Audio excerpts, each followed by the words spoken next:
나를 눈물의 자녀로 만들어주신 이유라고 하는 제목으로 우리 마가복음 강의 30번째 시간을 가지려고 합니다. 나이가 들면 들수록이요 눈물이 말라간다 라고 하시는 분들이 참 많이 있습니다. 그런데 저는 아닌 것 같습니다. 이상하게 나이가 들면 들수록 눈물이 더 많아지는 이유는 무엇일까? 저만 그럴까요? 아닌 것 같습니다. 예수를 깊이 알아가고 또 그 은혜를 알아가면 누구에게나 하나님께서는 그 사람에게 눈물을 주신 것 같습니다. 저는 혼자 있을 때도 많이 울고요.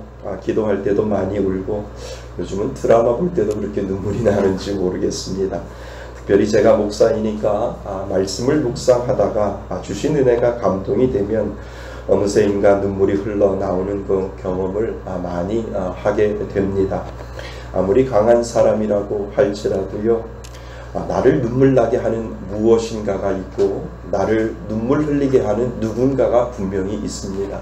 아무리 강한 사람, 난 눈물을 흘리지 않아요, 나는 눈물이 없어요 라고 이야기를 하더라도 어느 순간에 누군가를 기억하고 또 어느 순간에 무엇인가를 생각하기만 하면 내 눈가에 촉촉하게 눈물이 보이고 그리고 나를 울게 만드는 누군가가 있다라고 하는 거지요.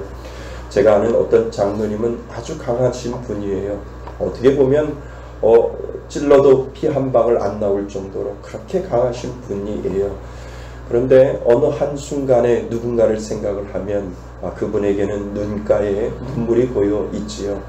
그래서 그것을 한번 물어보았습니다. 어떻게 그렇게 눈가에 눈물이 고입니까? 라고 물어봤더니 그분에게도 알 수 없는 눈물이 있었다라고 하는 겁니다. 아들이 먼저 갔습니다. 아들이 먼저 죽으니까 누군가가 우리 아들과 같은 그러한 모습이 나타나고 선하게 그 모습을 통해서 그 아들이 생각이 나면 그냥 가만히 있어도 눈물이 날 정도로 그 누군가가 나에게 그렇게 눈물을 흘리게 만들어 놓았다라고 하는 그 장로님의 이야기를 듣게 됩니다. 우리는 하나님을 믿잖아요. 그런데 하나님을 믿는 사람에게는요, 하나님께서는 눈물을 주셨어요. 그래서 슬퍼서도 울고요, 기뻐서도 울고, 한없는 은혜에 울고, 그리고 감동되어서 울 수 있고, 그리고 또 눈물을 통해서 하나님께서 우리들에게 그 은혜를 점점점 더 허락해 주셨다라고 하는 것을 우리는 살면서 알게 됩니다. 그래서 하나님의 은혜를 깊이 알면 알수록 그것에 비례해서 따라오는 것이 바로 눈물이 아닐까라고 하는 그러한 생각을 하게 됩니다.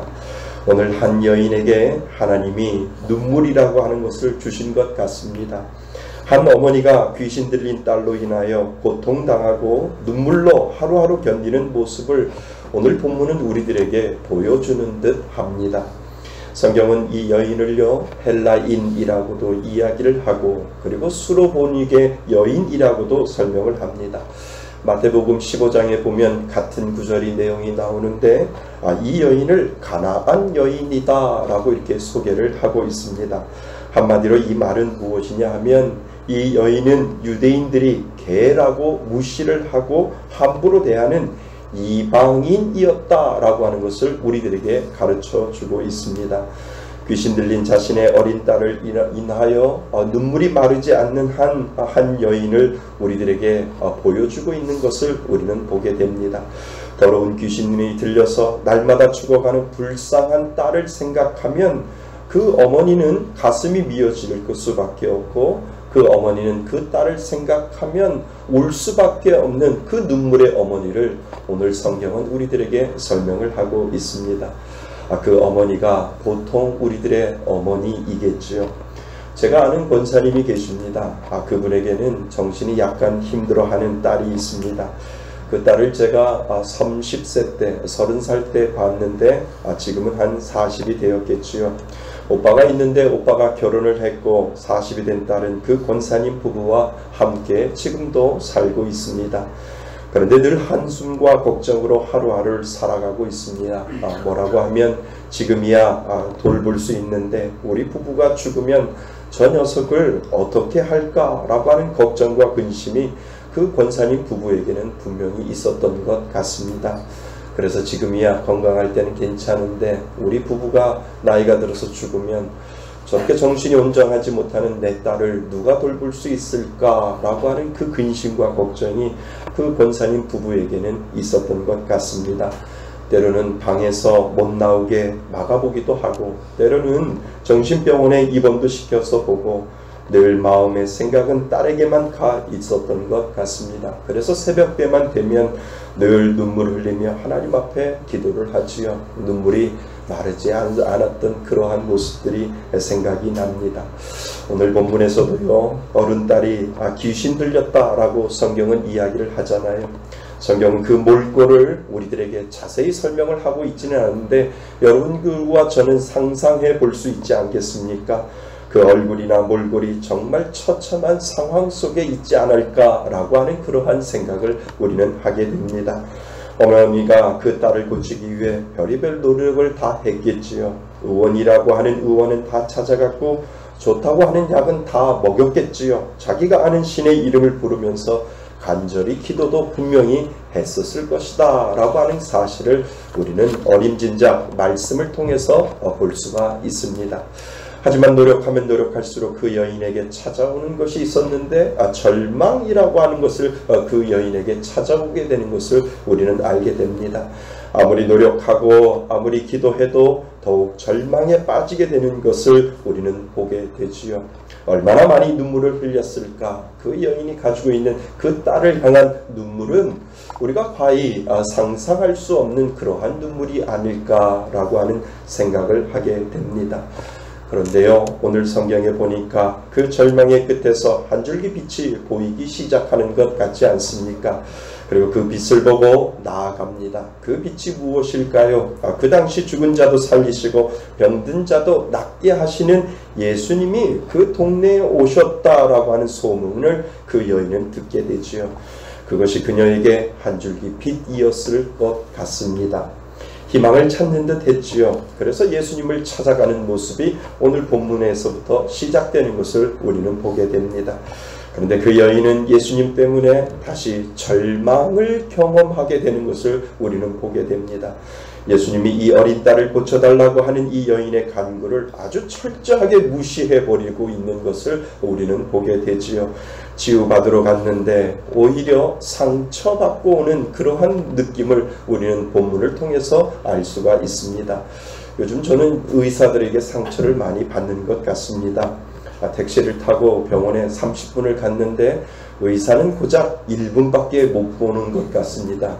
의사한테 뭔가를 물어보려고 해도 철저하게 저를 무시하는 것 같습니다. 그래서 당신이 의사 맞아? 지금 사람 세워놓고 이렇게 무시하는 거야? 라고 말을 하고 싶었지만 그냥 나왔습니다. 그러니까 30분을 택시를 타고 가서 그 의사를 만나러 갔는데 많이 좋아졌네요. 괜찮습니다. 그게 다 끝이라는 거예요. 얼마나 허무합니까? 30분 만나서 왔다 갔다 1시간인데 그 의사를 만난 거는 단지 1분에서 2분밖에 되지 않는다라고 하는 그러한 생각이 되니까 치유받으러 갔다가 오히려 상처를 받고 오는 그러한 느낌이 아닐까. 아마 이 여인에게도 그러한 느낌이 되지 않을까라고 하는 오로지 하나의 소망을 가지고 예수님에게만 가면 예수님이 분명히 고쳐주실 거야 라고 하는 그 소망을 가지고 갔는데 예수님이 철저하게 그 여인을 무시하고 있는 장면을 우리는 보게 됩니다.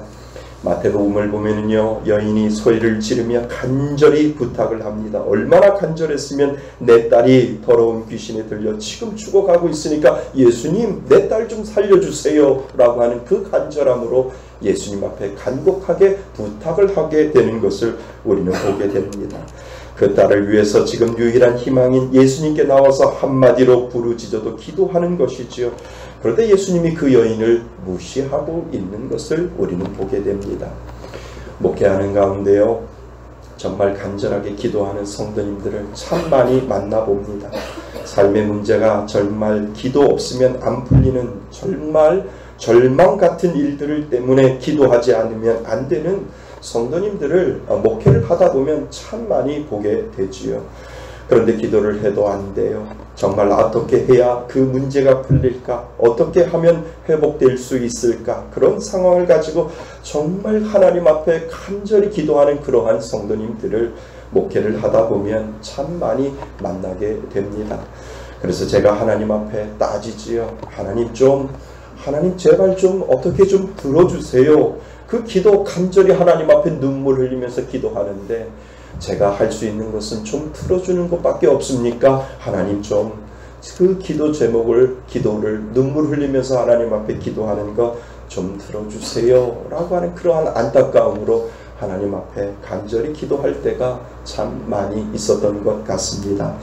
그런데 오늘 본문에 보면 예수님이 얼마나 차갑게 냉정한 말씀을 하시는지 모릅니다. 우리 27절 같이 한번 읽어보겠습니다. 27절입니다. 시작. 자녀의 떡을 취하여 개들에게 던짐이 마땅하지 아니하니라. 우리가 예수님을 아는 사람이라면 이것이 정말 예수님이 하신 말씀인가 라고 하는 의문을 가질 정도로 이렇게 예수님이 아주 차갑게 그 여인에게 대하는 것을 우리는 보게 됩니다. 자녀의 떡을 취하여 개들에게 던져주는 것이 마땅하지 않다. 이것이 무슨 소리일까요? 예수님이 그 여인을 가리켜 지금 개라고 이야기하는 것과 같지 않습니까? 그때는 유대인들은 이방인들을 개 취급했죠. 그때도 정말 개라고 하는 그 이야기를 이방인들을 통해서 유대인들이 개라고 이렇게 이야기를 합니다. 그런데 예수님은 좀 다를 줄 알았는데 예수님도 지금 그 여인에게 너도 개다 라고 하는 그러한 이야기를 할 때 그 여인의 마음속의 상처를 우리는 한번 생각해 볼 수 있지 않겠습니까? 여러분, 만약 우리가 예수님에게 개 취급을 당한다면 여러분은 어떻게 하시겠습니까? 세상에 의지할 사람 하나도 없어서 예수님 믿고 왔는데 나를 홀대하고 무시하고 나를 개 취급한다면 아마 저나 여러분이나 시험에 들어서 아마도 떠나지 않을까라고 하는 그러한 생각이 들지 않습니까? 많은 사람들이 그런 상황 속에서 원망하고 분명히 예수님을 떠나지 않을까요? 그런데 이 여인은 결코 포기할 수 없었습니다. 왜냐하면 그 여인에게는 그 딸을 포기할 수 없는 그 딸은 그 여인에게는 기도거리가 되기 때문에 라고 하는 것을 우리는 알 수가 있습니다. 다른 사람들은 다 포기해도 그 엄마는 그 자녀를 포기하지 않을 수 있다, 포기하지 않는다 라고 하는 것을 우리는 알게 되지요. 그녀에게는 결코 포기할 수 없는 기도거리다 라고 하는 것을 우리는 알 수가 있습니다. 여러분, 사실 포기해도 되는 기도거리는 기도가 아닙니다. 사실 우리가 기도해서 포기할 수 있는 기도거리라면 그것은 기도가 아니다 라고 하는 것을 우리는 알 수가 있지요. 가만히 보면 포기할 수 없는 기도거리가 우리 각자에게는 있습니다. 그것이 나를 눈물 흘리게 하고 그것이 나의 모든 자존심을 내려놓게 하고 그것이 내 마음을 아프게 할지라도 결코 포기할 수 없는 기도거리가 저와 여러분들에게는 분명히 있다라고 하는 것이지요. 그래서 그 여인이 다시 부르짖습니다. 우리 28절 같이 한번 읽어보겠습니다. 28절입니다. 시작. 주여 올소이다마는 상 안에 개들도 아이들이 먹던 부스러기를 먹나이다. 아멘. 28절에 보면 아주 이 장면을 보면 우리가 정말 감동되는 장면이 여기에 나옵니다. 왜요? 엄마는 포기하지 않는다라고 하는 겁니다. 옳습니다. 이 표현이 바로 엄마라고 하는 거죠. 옳습니다. 말 속에는 어미의 마음이 그 안에 다 들어있다라고 하는 것을 우리는 생각해 볼 수 있다는 겁니다. 그래요. 나는 개 같은 존재예요. 나는 내 자녀를 위해서 개 취급을 당해도 좋습니다. 내 자존심 다 필요 없어요. 그냥 내 딸을 위해서 부스러기 은혜라도 나에게 주신다면 나는 개 취급 당해도 좋습니다. 라고 하는 그 고백이 바로 옳습니다. 라고 하는 그 말에 있다라고 하는 것이 있다라고 하는 겁니다. 사실 그 여인의 목적은 예수님 앞에 인정받고 그리고 사랑받고 예수님이 그 여인을 높여주는 것 때문에 그 여인이 예수님에게 나온 것이 아니지요. 그 여인의 목적은 뭡니까? 내 딸 치유받는 거예요. 내 딸이 고침받을 수 있다면 나는 어떻게든 상관이 없고 분명히 내 딸만 고쳐주면 나는 모든 것을 할 수 있다라고 하는 그 말이 옳소이다 라고 하는 그 고백 가운데 있다라고 하는 것을 우리는 알 수 있습니다. 그래서 그 여인은 끝까지 자기의 어린 딸을 위하여서 예수님과 마주하는 것을 우리는 보게 됩니다. 그 딸을 생각하면 물러설 수 없는 것이죠. 그래서 부르짖기도 하고, 그래서 울부짖기도 하고, 개보다 더한 취급을 받아도 나의 딸을 낳기만 하면 나는 어떠한 취급을 당해도 저는 상관없습니다 라고 하는 그 고백을 예수님 앞에 하고 있는 것을 우리는 보게 됩니다. 여러분, 우리가 여기서 꼭 기억해야 할 것은요, 그 여인에게 있어서 그 딸은 한숨이지요. 그 여인에게 있어서 그 딸은 눈물입니다. 그러나 그 여인에게 있어서 그 딸은 나를 예수님에게로 나아가게 만드는 은혜의 도구다라고 하는 것을 우리는 잊지 말아야 될 것입니다. 그 여인에게 있어서 그 딸은 간절함을 만드는 도구라고 하는 것입니다. 이 간절함이 나를 예수님께로 모든 것 내려놓고 나아갈 수 있는 도구가 된다라고 하는 사실을 오늘도 우리들에게 하나님은 가르쳐주고 있다라고 하는 것이죠. 그리고 이 간절함이 바로 기도 응답을 받는 비결이 된다라고 하는 겁니다. 그러니까 그 여인에게 있어서 그 딸은 기도하면서 포기할 수 없는 그러한 존재다라고 하는 것을 우리들에게 지금 가르쳐주고 있습니다. 여러분, 때때로 우리가 어떤 문제를 놓고 기도를 시작했다면 그 기도 가운데 실망한 일이 계속 일어나지요. 하지만 여러분의 마음이 무너지고 자존심이 상하고 삶의 어려움이 닥쳐와도 여러분 예수님 붙들고 그 기도를 시작했다면 포기하지 마시기를 바랍니다. 예수님, 부스러기 은혜라도 저에게 주셔야 됩니다 라고 하는 그 마음으로 포기하지 아니하고 예수님 앞에 간절함으로 나아갈 때 예수님은 놀라운 은혜를 분명히 보여주실 줄 믿습니다. 29절 말씀해 보시면 예수님이 그 여인에게 말씀하시잖아요. 이 말을 하였으니 돌아가라. 내 딸이 어떻게 되었다고요? 나음을 얻었다. 예수님께서 그 여인에게 이야기하는 장면을 우리는 보게 됩니다. 여러분, 이 말을 하였으니 라고 하는 말의 의미는 무엇일까요? 내가 그렇게 그러한 모습으로 그러한 태도로 포기하지 아니하고 기도하였으니 내가 너의 믿음을 인정한다 라고 하는 그 예수님의 마음 고백이 우리들에게 들려지고 있는 것입니다.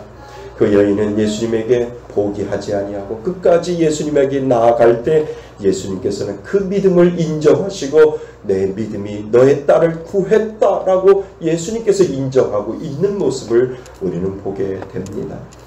여러분, 예수님은 때로는 우리의 믿음을 더욱 키우기 위해서 그 여인에게 눈물이라고 하는 딸을 주셨듯이 우리들에게도 그러한 눈물의 존재가 있다라고 하는 것을 오늘도 상기시켜 준다는 겁니다. 나를 힘들게 하고 자존심 상하게 하고 포기할 만큼 우리의 마음을 무너지게도 합니다. 그럼에도 불구하고 끝까지 믿음을 보이는 사람, 예수님에 대한 절대 권한을 인정하고 포기하지 않는 사람에게 예수님은 분명히 응답해 주신다라고 하는 사실을 오늘 성경은 저와 여러분들에게 말씀해 주시는 줄 믿습니다. 그래서 30절에 우리에게 은혜를 주시죠. 우리 30절 같이 한번 읽어보겠습니다. 30절입니다. 시작. 귀신이 나갔더라. 아멘. 결국 그 여인은 끈질긴 기도 끝에 예수님이 베풀어 주신 은혜를 경험하게 되는 것을 우리는 보게 됩니다. 여러분, 무엇이 그 여인으로 하여금 진정 예수님을 만나게 하였을까요? 사랑하는 딸은 고통스러운 현실이었고, 그리고 그것은 눈물이었고, 그것은 포기할 수 없는 기도가 되었던 것입니다. 그러나 그 딸이 없었다면 예수 그리스도를 만날 수 없는 그러한 상관관계에 있는 것을 우리는 생각을 해 보셔야 된다는 것이죠. 여러분, 지금 여러분이 가지고 있는 눈물은 무엇인지요? 누군가에게 말할 수 없는 여러분만이 가지고 있는 눈물이 있다는 겁니다. 하지만 그 눈물이 나를 예수님께로 데려간다라고 하는 사실을 오늘도 우리는 기억해야 될 줄 믿습니다. 여러분들의 삶 가운데 정말 심각한 고민과 갈등이 있습니까? 여러분의 문제 때문에 날마다 울고 있지는 않습니까? 해결 방법이 지금은 없다라고 할지라도, 그런데 그것이 오늘 나로 하여금 예수님을 만날 수 있는 기회가 된다는 사실을 여러분들은 믿었으면 좋겠습니다. 우리가 부르짖어 기도하면, 포기하지 않고 기도하면, 예수님 붙들고 늘어지면 오늘 여러분의 기도가 분명히 응답될 줄 믿습니다. 여러분들이 가지고 있는 눈물들을 오늘도 기억할 수 있기를 바랍니다. 그 눈물이 나를 끝까지 예수님을 붙들게 만들고 그 눈물이 나를 끝까지 포기하지 않게 만들었다는 것을 오늘도 감사할 수 있기를 바랍니다. 분명히 여러분들에게 포기할 수 없는 대상이 있습니다. 그 눈물들을 소중하게 생각하시고 감사할 수 있다라고 하는 사실은 하나님 그 눈물을 통해서 주님 앞에 갈 수 있는 그러한 길을 나에게 열어주시니 감사합니다 라고 하는 그 믿음의 고백을 우리는 오늘도 할 수 있습니다. 포기하지 아니하고 끝까지 기도하고 간구하면 분명 여러분들에게 가지고 있는 그 눈물을 예수님은 닦아주실 줄 믿습니다. 그 눈물이 언젠가는 저와 여러분들에게 은혜로 다가오고 축복으로 다가올 줄 믿습니다. 사랑하는 성도 여러분, 예수님이 저와 여러분들에게 눈물의 자녀로 만들어주시는 이유는 예수님께 더 붙어 있으라 라고 하는 이유입니다. 내 마음에 포기하고 싶은 마음이 들 때 포기할 수 없는 눈물을 주시고 그 눈물의 이유를 가지고 끝까지 하나님을 붙들라고 오늘도 저와 여러분들에게 그 눈물을 주신 줄 믿습니다. 그리고 그 눈물을 위해서 끝까지 매달리고 기도하면 언젠가는 우리의 기도를 들어주실 수 있는 하나님, 그 하나님이 분명 저와 여러분들의 하나님이신 줄 믿습니다. 우리 한번 따라해 보실까요? 주여, 나의 눈물을 주의 병에 담아 주소서. 나의 눈물을 주의 병에 담아 주소서. 아멘. 다시 한번 주여, 나의 눈물을 주의 병에 담아 주소서. 주여, 나의 눈물을 주의 병에 담아 주소서. 아멘. 여러분들에게 주시는 그 눈물을 꼭 기억하실 수 있기를 바랍니다. 나를 더욱더 하나님 앞에 가까이 나가게 만들어 주시고 나를 더욱더 그 눈물을 가지고 포기하지 아니하고 하나님 앞에 나아갈 수 있는 그 기도거리를 만들어 주신 그 눈물을 기억하셔서 하나님 앞에 포기하지 아니하고 그 기도의 자리에 늘 머물 수 있는 저와 여러분이 될 수 있도록 여러분 앞에 하나님의 놀라운 역사가 펼쳐질 수 있기를 주님의 이름으로 축원드립니다. 아멘. 오늘 주시는 말씀을 가지고 우리 한번 찬양